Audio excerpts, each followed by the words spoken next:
sign when to start. Greetings, my name is Rustam. I am one of the social media reporters, and I am doing my first blog post within the CGIAR 3 global event. And my focus theme is the ensuring the better future, better rural futures. So this includes the foresight too.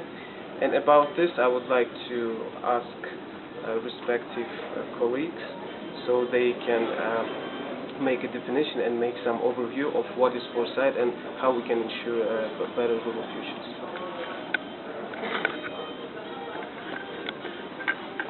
Hello.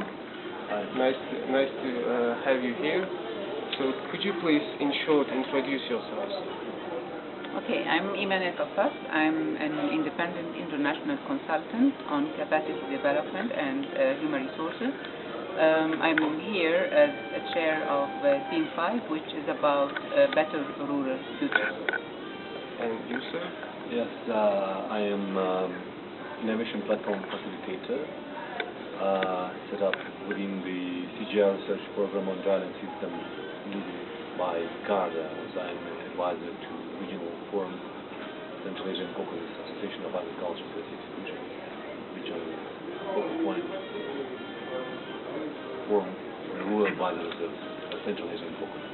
Okay, so for the beginning, I will just ask you some general questions. So how we can ensure a better rural future? So how? Well, we cannot sit here and define what is a better rural future. That's the whole idea of doing foresight. And the foresight is, you do it with the grassroots. So what foresight is about is you imagine the future, okay? You develop different scenarios for the future. You pick the scenario that you really want. So it's an image of what the future is. You take this information, you go to the present, you change the present in order to improve the future or to reach what you want in the future. Okay? So the first step is to imagine the future you want. Okay? And then you go to the present and say, what are the challenges that would hinder this future from being realized, and you try to change the present and to overcome your challenges to go back and improve the future.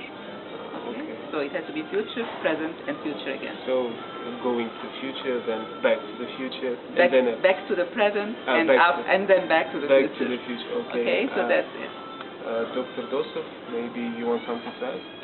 Yes, there are many projections, scenarios, future scenarios from different perspectives and contexts around the world, from different agencies, organizations, programs, and it presents huge knowledge, and we can use this knowledge to identify possible or probable futures and scenarios with different projections. So according to these scenarios, we can see how we can now take some action to be better prepared or to control our future from the point of view. Of course, we cannot influence much, but we can do something that can, right now, we can do something now that to influence the future, and we can influence we can influence on more desirable future. Okay, so I just got the idea of what foresight is, and on what perspective foresight is used, on a global perspective, on a regional, on a national, or on what stage of implementation is foresight right now? Okay, you have two questions actually. At what level you can use it at an individual level, as a matter of fact. What I usually say is that you can do this exercise for yourself. You envision the future, you go to the present and say, okay, what are the challenges that wouldn't make me reach my future? Okay, and then you start working on them in order, so you have to be proactive, and then improve your present so that you improve the future. So this is at an individual level. You can do it at a community level, you can do it at a national level, okay, and you can do it at a regional level. Like one region would sit and say, okay, how can we have a better regional future? Whether this can be done at a global level, I think it would have to be regional to form a global, because I don't see the whole world actually doing foresight for the world. You wish they would, but it doesn't happen this way. But yeah, but this is the exercise anyway. So whichever level would want to adopt it, imagine a future. You can imagine a global future, and then have people, and it does have meaning. You have the SDGs, for example. That's what happened, and then you have goals and ways to overcome challenges to reach the future that you want. Okay. And Dr. Dosov, I would like to ask you about recently, well, not so recently, 2 years ago, you were participating in the regional conference on rural advisory service. Am I correct? Yeah. So, as I well informed, there was a foresight workshop. So, can you just tell me about it a little bit? What was the aim of this foresight workshop? What was the outcomes?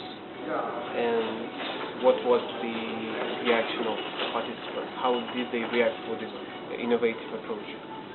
Yes, 2 years ago we were holding a regional conference on the rural advisory services, and one of the sessions was about foresight. And what is the foresight?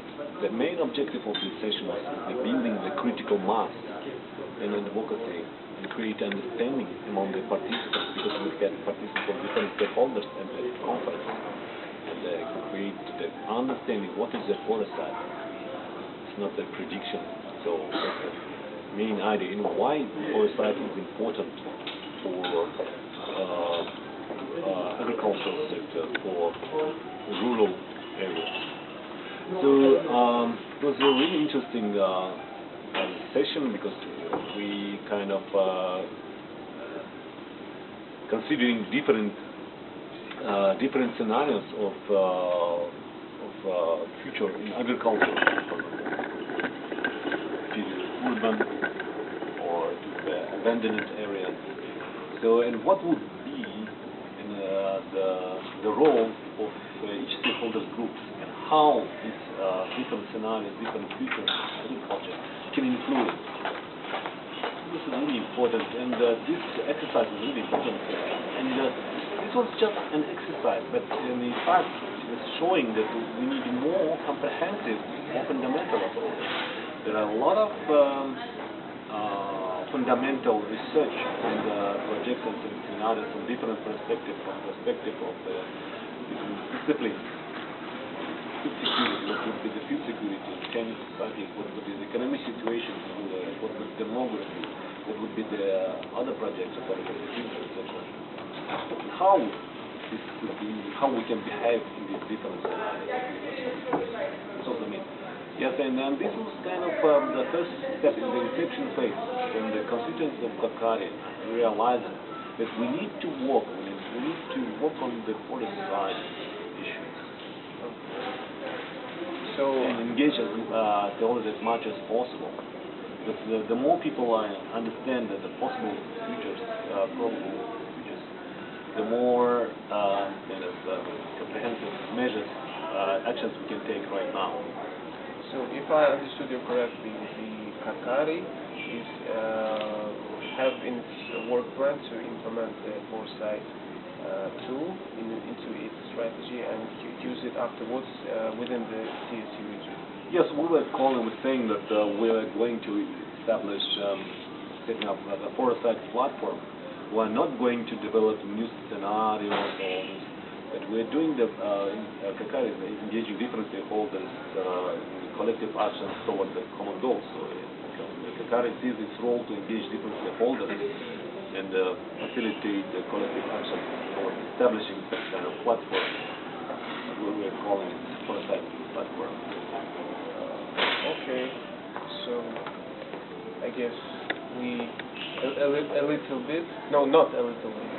We have an understanding what is foresight and how this mechanism works, and what is this tool, how can this tool be applicable. And I guess right now I don't have rights to keep you more. So thank you very much for your contribution. Thank you for your help. Thank you for your support, and thank you for integrating this tool on a global level here at the CGIAR. So I wish you luck. Wish you success in your work, and see you soon. Thank you so much. Thank you so much.